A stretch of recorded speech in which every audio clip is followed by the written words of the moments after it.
Our next guest has been featured in Forbes, Black Enterprise, and Essence. She's an American living in Jamaica, pursuing her PhD at the University of the West Indies. Joining us this morning is global entrepreneur and business development professional, humanitarian, Mea Boykins. Hey, Mea, morning. Good morning. Welcome to Smile Jamaica. It's morning time. Thank you so much for having me today. Right, so we want to find out a little bit more about Mea before I get into how comes you're here. Okay. So I know you're pursuing your PhD, but you've done so many other types of studies. What are some of the areas that you've majored in? So my background was originally in psychology, and I studied at Spelman College and HBCU in Atlanta to receive my bachelor's. And from there, I studied child psychiatry at King's College London in London. After that, I was working as a psychologist for a while, and I really saw that it wasn't for me. Just because I work as a humanitarian, it was really not a good fit. And so I did a second master's at University of San Francisco, but that one took place in Barcelona, Taiwan, and also in California. And now I'm here. So you're a world citizen? That's right. What do you think drives that idea that I can be just about anywhere in the world and pursue whatever it is that my heart tells me? I think, when you stay in one place, it's so limiting, and you have to combat the persons in the community, what they know about you from your past. And sometimes people can kind of hold you to one thing. But when you travel the world is truly your oyster. And, clean slate. It's right. If you don't have an opportunity in one place, you can definitely make it in another. I like that idea. And so you're here in Jamaica. Yes. What are you hoping to achieve in terms of not just, I know you're working towards your PhD, but what about Mea is expected to bloom from this experience? Jamaica is the first country in the world where I've really slowed down. And I know it's a part of the culture here, but I didn't think that I would assimilate to that aspect because I've always gone so fast, and I'm used to fast cities. But Jamaica has really brought me into a place where I guess I'm more grounded, and I have more peace here in a way. So I guess, just kind of relying on that and wanting to expand there. But also I think it's been a very big transition being in Jamaica, actually, in comparison to the other countries.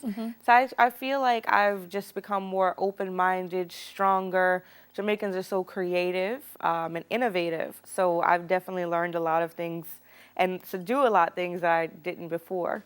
Awesome. We were discussing this off air in terms of our similarities with New Orleans, Louisiana, and Jamaica, our shared African heritage. Do you think that's part of why you also feel very comfortable here? Because we have such similarities in terms of our history and culture. Definitely. It was kind of an easy transition in terms of the music, and some people were saying like, oh, Jamaica is so rough and it's so much crime. And I was like, well, New Orleans is too. I'm used to it. So, it wasn't such a big jump for me. Yes. We have a little bit of that, but we have lots of love here. That's right. A lot of love as well, of course. Yes. And just really friendly people, just like New Orleans, very welcoming. Yeah. So you're here. You're doing a fundraising campaign. You've created the Dwayne Palmer Memorial Scholarship. Yes. Talk to me a little bit about that. So one of my friends, his nickname was Messi because he used to play at football, like the footballer. Yeah. And he tragically died in December of 2019. Wow. And we were really close. And he, though he was from the garrison here, he was just such an amazing, positive person. He had so many goals, and I wanted to keep his memory alive, and I wanted to do something, because he impacted me and he was so positive in my life.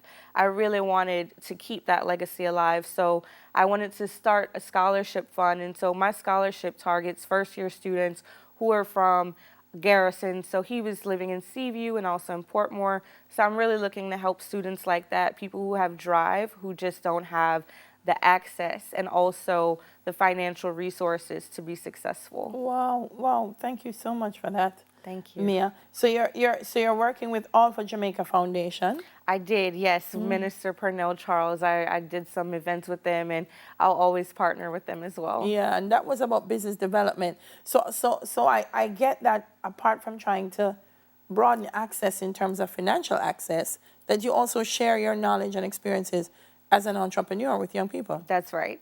Yes. So that was an amazing program. We were able to get some sponsors and we did like a pitch competition for young entrepreneurs. So that was really awesome. But I also have a mentee here, and she recently started a business. So she was working with me as an assistant Wow. for about a year, and she learned everything, and I taught her everything I could. So now I see her flourishing. Her name's Sandrine. She's amazing. Awesome, Yes. awesome. Hey, Sandrine, morning to you. So I want to get back to the scholarship, Dwayne Palmer. How is it funded? Do you need support from us? Well, I would love support from anyone. It's at UEDEF, so people can make donations directly at UEDEF. But I also have been just using my own resources and my network to fundraise every year. I'm looking to endow it at UE so that it's there forever. And the goal for that is to raise 10,000 US by next year. Wow. Wow. Sounds like a lady when you make up your mind and it's going to happen, then it happens. You describe yourself, well, we did, as a global entrepreneur. What does that mean, particularly within the context of COVID-19?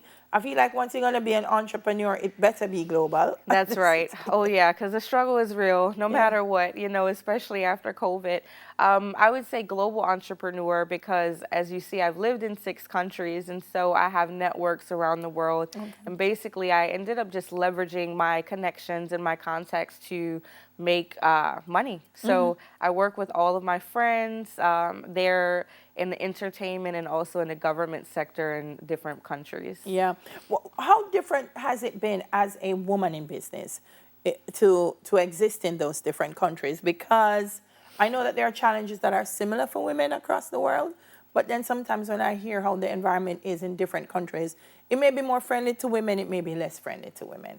What's been your experience? I guess I haven't had that experience, even in countries where I didn't speak the language, like in Spain, I only speak a bit of Spanish, but I did a fundraiser there with the United Nations, and I was able to use my networks there that I had built in, just 4 months with local businesses, and so they sponsored the event, they sponsored the venue, and I guess, as I said, I really haven't experienced it as a whole, but I know how it is being a woman and just being in a space. I would say for me, working with men and also leaders and in spaces like government and entertainment that's predominantly male based, that can be challenging because as a woman, you really, as a professional woman and as a young woman, you have to maintain boundaries and you have to just assure that you're being professional, but you're also fun. So just kind of balancing that out, can be interesting. Yeah, your dreams are to head into government. That's what you're studying here. Why study government here? How do you think that will help you in terms of being a successful leader when you return to the U.S.? Because that's the long-term goal, right? It's one of the goals. I definitely intend to run for, starting city council, maybe Congress, Senate, who knows. But I think, being here has really broadened my horizons because I've been able to see how governance and politics is done in another country, yet another country. And I think as a whole, it'll just really to help me to be a better leader and also to be more understanding because in each country, there's different rules and there's different, just ways of life. So I think overall, it'll just help me to be open-minded. Well, listen, open-minded is why you've been where you've been and achieved so much, Mea. It's great meeting you. All the best to you. What's next? So, I'm looking to adopt a family for Christmas and adopt in a quotation. I want to do, I plan on donating like 2 weeks of groceries and toiletries to a family in need here for Christmas. But I guess, we'll see. The goal is really just to focus on school. I have so much work to do. Yes, you learn that in Jamaica. We do a lot of work at school. That's right. It's definitely harder in Jamaica than U.S. Yes. But thank you so much for coming in and speaking with us this morning. All the best with all you do. Thank you so much. You make such a change in the world. Thank you. I appreciate it. All right. Mea Boykins. Listen out for that name, folks. Global entrepreneur, business development professional, and humanitarian. Still to come, what do you do when family and friends are just stagnant in life? We're going to discuss that in our Girl Talk, but first, here's News in 5.